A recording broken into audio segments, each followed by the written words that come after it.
छत्तीसगढ़ प्रदेश धोबी समाज रतनपुर परिक्षेत्र के वार्षिक अधिवेशन और समाज के भवन लोकार्पण कार्यक्रम सीपत में संपन्न हुईस, जेमा मुख्य अतिथि के रूप में शामिल होए बर छत्तीसगढ़ खनिज विकास निगम के अध्यक्ष गिरीश देवांगन सीपत पहुंचिस। नवाडीह चौक में मछुआ बोर्ड के उपाध्यक्ष राजेंद्र धीवर के नेतृत्व में सब्बो कांग्रेसी और धोबी समाज के लोगन बाजा गाजा फूलमाला और पटाखा फोड़ के जोरदार स्वागत करीन। कार्यक्रम के शुरुआत नेता धोबिन बाई और संत गाड़गे के पूजा अर्चना के बाद हुई। छत्तीसगढ़ खनिज विकास निगम के अध्यक्ष गिरीश देवांगन ह समाज ला आयोजन के शुभकामना देवत कहिस के हर समाज बर बोर्ड के गठन कर कांग्रेस के सरकार ह समाज के आर्थिक विकास ला गति प्रदान करे के काम करे है।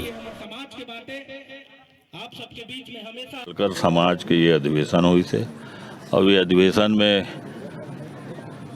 10 लाख रुपया के यहाँ नवनिर्मित जिन भवन है समाज ला लोकार्पित करे हैं और समाज में रजक कल्याणकार बोर्ड के गठन हुए हैं और रजककार कल्याण बोर्ड के हमारे अध्यक्ष लोकेश भाई है। समाज बड़ा उत्साहित है। माननीय भूपेश बघेल जी के नेतृत्व में पहली बार छत्तीसगढ़ रजककार कल्याण बोर्ड के गठन हुए हैं और समाज में एकजुटता अब धीरे धीरे बहुत आवत है और समाज एकत्रित होके समाज के विकास बर सोचा थे।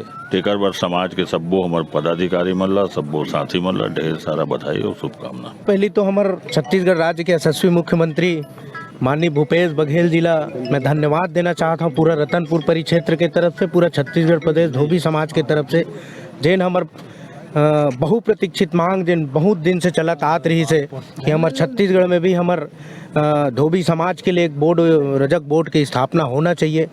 तो बहुत दिन के मांग जिन विगत हमार पुराना सियान मन हमार साथी हमार पदाधिकारी मन करत आत रही से, लेकिन हमार मन के लिए इतिहास के दिन लिखी समन मन के लिए गौरव के दिन बनईस। माननीय भूपेश बघेल जी यशस्वी मुख्यमंत्री बोला हमार समाज के तरफ से, रतनपुर परिक्षेत्र के तरफ से और पूरा प्रदेश धोबी समाज के तरफ से बहुत बहुत धन्यवाद देना चाहता हूँ।